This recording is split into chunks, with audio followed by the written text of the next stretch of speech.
जय हिंद साथियों, स्वागत करता हूं आप सभी को आपके चैनल आर के साइंस वाल में। साथियों, लेक्चर नंबर फर्स्ट में हमने प्रकाश क्या है, प्रकाश के गुण तथा उसकी विशेषता है, परावर्तन और परावर्तन के प्रकार तथा परावर्तन के नियम। लेक्चर नंबर फर्स्ट में हमने ये सारे चीज़ों को डिस्कस किया था, हमने पढ़ लिया था उसमें। आज लेक्चर नंबर 2 में उसका नेक्स्ट टॉपिक के साथ हम शुरू करने जा रहे हैं। नेक्स्ट टॉपिक है उसका प्रतिबिंब।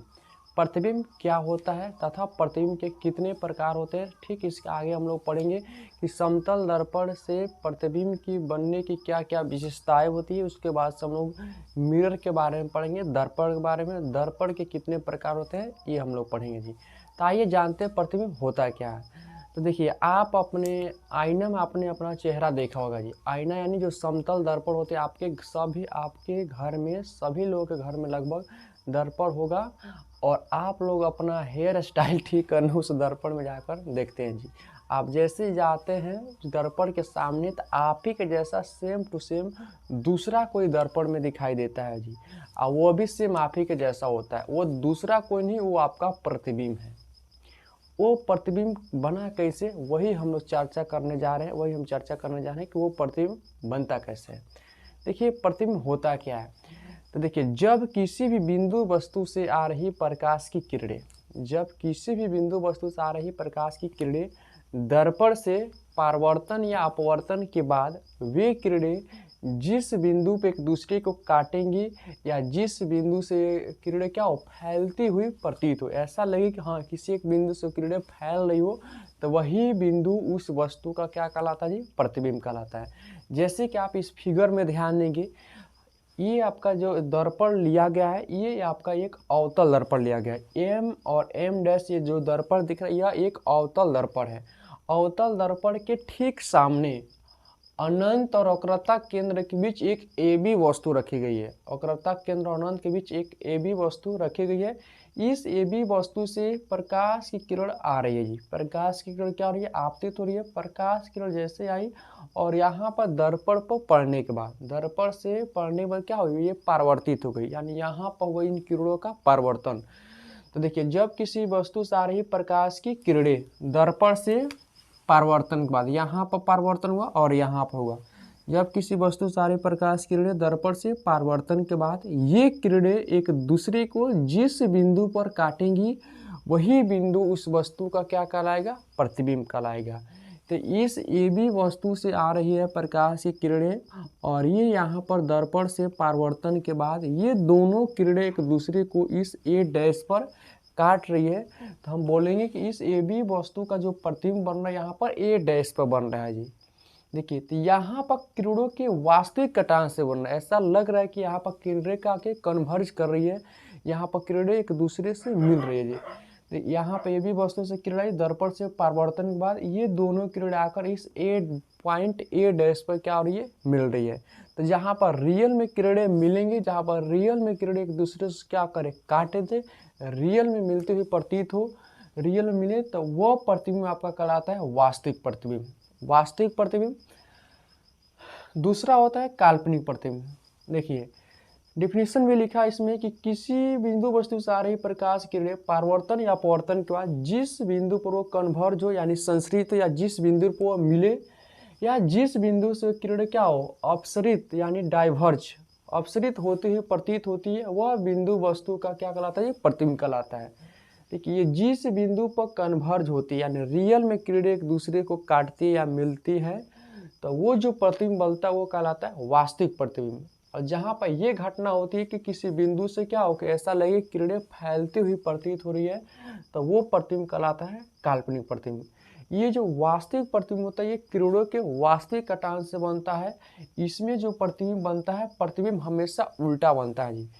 वस्तु सीधा रहेगी लेकिन इसका जो प्रतिबिंब बनेगा वो प्रतिबिंब कैसा बनता है, हमेशा उल्टा प्रतिबिंब बनता है। और ये जो वास्तविक प्रतिबिंब बनता है ये किरणों के वास्तविक कटान से बनता है। इस प्रतिबिंब को हम लोग पर्दे पर उतार सकते हैं। क्यों पर्दे पर उतार सकते हैं, क्योंकि ये जो प्रतिबिंब बनता है ये दर्पण के आगे बनता है। देखिए, अब दूसरा है कि काल्पनिक प्रतिबिंब। काल्पनिक प्रतिबिंब क्या होता है, ये किरणों के काल्पनिक कटान से बनता है। जैसे कि यहाँ पर एक समतल दर्पण रखा गया है, ये जो आपको फिगर दिख रहा है ये एक समतल दर्पण है और समतल दर्पण के सामने यहाँ पर एक AB वस्तु रखी गई है। इस AB वस्तु से बहुत सारी किरणें क्या हो रही है, इस दर्पण पर आपतित हो रही है। इस दर्पण पर बहुत सारी किरणें क्या हो रही है, इस AB वस्तु से आपतित हो रही है, यहाँ पर पड़ रही है। जैसे इस दर्पण पर पड़ रही है तो इस दर्पण से इन सभी किरणों का क्या हो रहा है, प्रकाश का परावर्तन हो जा रहा है। ये परावर्तन के बाद किरणें वापस लौटकर ऐसे चली जा रही है। इधर आगे तक जाएगी तो ऐसा लगेगा किरणें कहीं भी एक दूसरे को काट नहीं रही है। लेकिन आप में से कहेंगे कोई आदमी जाकर देखिए किरणें जा आ रही है, कहाँ से आते हुए प्रतीत हो रही है। तो आप जब अपना नज़र लगाकर यहाँ देखेंगे तो आपको लगेगा कि ये जो किरणें आ रही है ये बिंदु ए से न आकर ऐसा आभास होगा कि ये किरणें ए डैश से आ रही है। ये लगेगा कि किरणें बिंदु ए डैश से आ रही है। ऐसा लगे कि ये किरणों का जो फैलाव है ये कहीं ना कहीं दर्पण के अंदर ये डैश कोई पॉइंट है, उसी पॉइंट से किरणें क्या हो रही है, फैलती हुई प्रतीत हो रही है, इस अपसरित होती हुई प्रतीत हो रही है। तो जहाँ पर अपसरित होती हुई प्रतीत होती है तो वही जो प्रतिबिंब बनता है वही होता है काल्पनिक प्रतिबिंब। तो डिफिनीशन एक बार फिर सुनेंगे कि काल्पनिक प्रतिबिंब का डिफिनीशन कैसे बोलेंगे। तो बोलेंगे कि किसी बिंदु वस्तु से आ रही प्रकाश की किरणें दर्पण से परावर्तन के बाद ये किरणें जिस बिंदु से फैलती हुई प्रतीत होती है या जिस बिंदु से अपसरित होती हुई प्रतीत होती है वही बिंदु इस वस्तु का क्या कहलाएगा, प्रतिबिंब कहलाएगा। तो ये हमारा AB वस्तु है, AB वस्तु है और ये डैश पे इसका यहाँ पर प्रतिबिंब बन रहा है। तो हम यहाँ से क्या करें, इसको मिला देंगे तो ये यहाँ पर A डैश और B डैश क्या हो जाएगा, इस वस्तु का प्रतिबिंब हो जाएगा। काल्पनिक प्रतिबिंब जो बनता है, काल्पनिक प्रतिबिंब हमेशा सीधा प्रतिबिंब बनता है। काल्पनिक प्रतिबिंब दर्पण के पीछे बनता है, यानी ऐसा लगेगा दर्पण के अंदर बन रहा है, दर्पण के पीछे बनता है। इस काल्पनिक प्रतिबिंब को हम लोग पर्दे पर प्राप्त नहीं कर सकते हैं क्योंकि दर्पण के अंदर बनता हुआ प्रतीत होता है, दर्पण के अंदर बनता है। अभी बताइए, मान कर चलिए बोर्ड, जैसे ये व्हाइट बोर्ड क्या है, दर्पण है और ऐसा लगता है कि इसके अंदर ही प्रतिबिंब बन रहा है। आप जब प्लेन मिरर में, समतल दर्पण में आप अपना फेस देखते हैं, चेहरा देखते हैं, हेयर स्टाइल ठीक करने जाते हैं तब तो आपको आपका जो इमेज होता है वो दर्पण के अंदर दिखता है। अब दर्पण के अंदर कौन जाएगा वहाँ पर पर्दा लगाने। हाँ, यदि दर्पण के आगे प्रतिबिंब बनता है तो हम वहाँ पर पर्दा लगा देते और उस प्रतिबिंब को हम लोग पर्दे पर प्राप्त कर सकते हैं। तो ऐसा होता है वास्तविक प्रतिबिंब। वास्तविक प्रतिबिंब हम लोग पर्दे पर उतार सकते हैं लेकिन काल्पनिक प्रतिबिंब को हम लोग पर्दे पर प्राप्त नहीं कर सकते हैं। वास्तविक प्रतिबिंब में क्या होते हैं, किरणें यहाँ पर कन्वर्ज होती है। वास्तविक प्रतिबिंब में किसी बिंदुवत वस्तु से किरणें आती है तो वो दर्पण से टकराने के बाद यानी परावर्तन के बाद वो एक बिंदु पर मिलती है, एक बिंदु पर संसरित होती है यानी कन्वर्ज होती है। लेकिन जो काल्पनिक प्रतिबिंब था, काल्पनिक प्रतिबिंब में किसी बिंदु वस्तु से आती है प्रकाश की किरणें और जैसी दर्पण पर पड़ती है, दर्पण से परावर्तन के बाद ऐसा आभास होता है कि ये किरणें किसी बिंदु से फैलती हुई प्रतीत हो रही है। देखिए यहाँ से ये से प्रकाश की किरणें आ रही है, जैसे टकरा के वापस लौट जा रही है तो ये आगे कहीं भी एक दूसरे को नहीं काटेंगे। आप यहाँ से देखेंगे लगेगा कि कहीं ना कहीं अंदर से, दर्पण के अंदर से रोशनी आ रही है। आप समतल दर्पण के सामने जाकर जब कोई टर्च फ्लैश आप जलाइएगा तो ऐसा आभास होगा कि जो टर्च की रोशनी है, ये जो टर्च की रोशनी है ये यहाँ से न आकर लगेगा कि ये दर्पण के किसी अंदर कोई टर्च रखा है, उस अंदर से क्या रही है, टर्च की रोशनी आ रही है जी। तो जहाँ पर आभास होने वाला बात हो उससे हम लोग आभासी प्रतिबिंब बोलेंगे। जहाँ पर रियल में किरणें एक दूसरे को काटेंगे उससे हम लोग वास्तविक प्रतिबिंब बोलेंगे। तो काल्पनिक प्रतिबिंब को भी हम लोग क्या कहते हैं, आभासी प्रतिबिंब कहते हैं। आभासी प्रतिबिंब क्यों आभासी प्रतिबिंब कहते हैं, क्योंकि ऐसा आभास होता है इसमें कि ये जो रोशनी आती है दर्पण के किसी अंदर बिंदुवत वस्तु से बिंदु से आ रही है जी। तो काल्पनिक प्रतिबिंब को आभासी प्रतिबिंब कहा जाता है। वास्तविक प्रतिबिंब रियल इमेज होता है, यहाँ पर रियल किरणों के रियल कटान से बनता है। और इसमें आपका एक क्वेश्चन आता है कि वास्तविक प्रतिबिंब तथा काल्पनिक प्रतिबिंब में अंतर बताएं। तो हमने अंतर बता दिया कि किरणों के वास्तविक कटान से बनेगा तो ये किरणों के काल्पनिक कटान से बनेगा। ये हमेशा उल्टा बनेगा तो ये प्रतिबिंब हमेशा सीधा बनेगा। वास्तविक प्रतिबिंब दर्पण के आगे बनेगा तो काल्पनिक प्रतिबिंब दर्पण के हमेशा पीछे ही बनता है। वास्तविक प्रतिबिंब को हम लोग पर्दे पर प्राप्त कर सकते हैं, लेकिन काल्पनिक प्रतिबिंब को पर्दे पर प्राप्त नहीं किया जा सकता है। चलिए स्क्रीनशॉट ले लीजिए। चलिए ध्यान देंगे, नेक्स्ट टॉपिक है समतल दर्पण द्वारा बने प्रतिबिंब की विशेषताएं। समतल दर्पण में जो प्रतिबिंब बनता है उसकी क्या विशेषताएं होती है। वही समतल दर्पण जिसका प्रयोग हम लोग अपना फेस देखने के लिए लुकिंग ग्लास के रूप में प्रयोग करते हैं जी। मतलब उसमें हमने चेहरा अपना देखने के लिए जो घर में जो समतल दर्पण लगा होता है वही है। देखिए उसमें समतल दर्पण जो उसमें प्रतिबिंब बनता है उसकी क्या क्या विशेषताएं होती है, तो एक एक करके एक एक समझते हैं। देखिए ये यहाँ पर एक एम और एम डैश क्या है साथियों, ये समतल दर्पण है। एम और एम डैश चित्र में एक समतल दर्पण है और इसके ठीक सामने एक बिंदुवत वस्तु ओ रखा गया है। एक बिंदुवत वस्तु ओ रखा गया और इस बिंदुवत वस्तु ओ से प्रकाश किरणें आ रही है, आपतित हो रही है किस पर, दर्पण पर। और दर्पण से परावर्तन के बाद ये किरणें टकराकर परावर्तन का नियम का पालन करते हुए वापस चली जा रही है। आप यदि यहाँ से देखेंगे ये हमने बहुत बड़ा बना दिया फिगर, ये छोटा रहता है, ये दोनों किरणें जाकर इसके आंखों पर पड़ती है। जब आप यहाँ से देखेंगे तो ऐसा आभास होगा कि ये जो किरण ऐसे टकरा कर वापस आ रही है, ये भी जो किरण टकरा कर वापस आ रही है, ये लगेगा कि ये किरण दर्पण के अंदर इस बिंदु से आ रही है। ऐसा आभास होगा कि ये जो प्रकाश की किरण है बिंदुवत वस्तु ओ से न आकर ऐसा आभास हुआ कि ये प्रकाश की किरण दर्पण के अंदर ओ डैश बिंदु से आ रही है। देखिए तो यही ओ डैश इस बिंदुवत वस्तु का क्या कहलाएगा, प्रतिबिंब कहलाएगा। ये तो हो गया प्रतिबिंब कैसे बना, लेकिन इसकी क्या विशेषता है, क्या खासियत है प्रतिबिंब की। देखिए ये जो प्रतिबिंब बनेगा ये किरणों के किस कटान से, काल्पनिक कटान से बनेगा। तो समतल दर्पण में बना प्रतिबिंब काल्पनिक प्रतिबिंब होता है और ये प्रतिबिंब किरणों के काल्पनिक कटान से बनता है।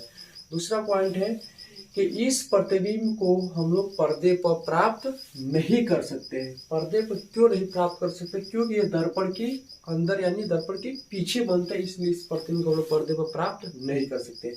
तीसरा पॉइंट है कि इस समतल दर्पण में जो भी प्रतिबिंब बनता है वो वस्तु के जैसा वस्तु रहता है उसी के ठीक सीधा प्रतिबिंब बनता है। हम लोग अपना फेस चेहरा समतल दर्पण में देखते हैं तो बिल्कुल सीधा प्रतिबिंब बनता है, सीधा इमेज दिखाई देता है, सीधा हम लोगों का क्या जी उसमें फिगर दिखाई देता है।